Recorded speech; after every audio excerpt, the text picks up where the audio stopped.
అన్న జై భీమ్ జై భీమ్ జై భీమ్ అంటారు. అన్నివ్వండి, ఏం కాదు, జై భీమ్ అన్నివ్వండి, నో ప్రాబ్లం.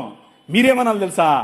జై భీమ్కు పైన కూడా ఉన్నాడు నా రాజు, మై కింగ్ అని చెప్పండి. ఆ భీమును నిలబెట్టింది నీ రాజు.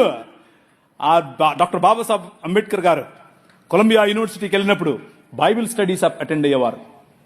రూతు పుస్తకానికి ఆయన వ్యాఖ్యానం రాశారు. He was a practicing Christian.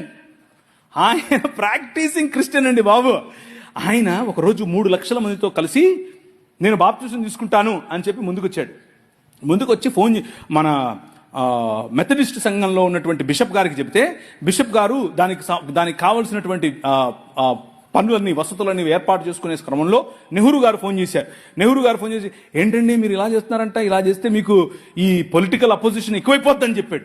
చెప్పైతే మనోళ్ళు మాకొద్దండి, మీరు పొలిటికల్ కన్వర్షన్ అంట మాకొద్దు అని చెప్పి నెహ్రూ గారి ఒత్తిడికి లొంగారు. ఒక పక్క ఇంకొక ఆయనేమో గోసి కట్టుకుని నిరాహార దీక్షకి వెళ్ళాడు. ఏమని, నువ్వు వెళ్తే ఏ మతానికైనా వెళ్ళు కానీ క్రైస్తవానికి వెళ్ళొద్దని. ఆయన నన్ను అత్తే నాకేంటి, నేను యేసు ప్రభువుని అనుసరిస్తా అని చెప్పాడు. ఎవరు? డాక్టర్ బాబాసాహెబ్ భీమ్రావ్ అంబేద్కర్. ఇది నేను కొత్తగా చెప్పేది కాదు, ఇది హిస్టరీ.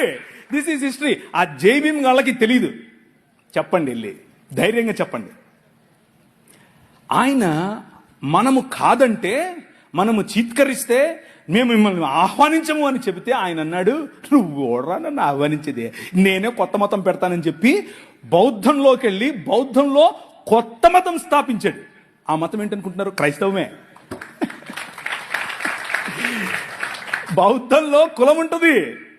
బౌద్ధంలో అనేక రకాలైనటువంటి, ఇప్పుడు వజ్రయాన తీసుకోండి, మహాయాన తీసుకోండి, హీనయాన, అన్ని యానాల్లో కూడా వేరు మత సంబంధమైనటువంటి పనులు ఉంటాయి. ఈయన అవన్నీ తీసేసి యేసు ప్రభు చెప్పినటువంటి విలువలతో బ్రతికే ఒక కొత్త మతాన్ని స్థాపించాడు. దాట్ ఈజ్ ఈ రోజు ఉన్నటువంటి భారతీయ నవయాన బుద్ధిజం. అది ఇంకేదో కాదు, క్రైస్తవమే. కాకపోతే వాళ్లకు క్రీస్తు తెలియదు, విలువలు మాత్రం తెలుసు.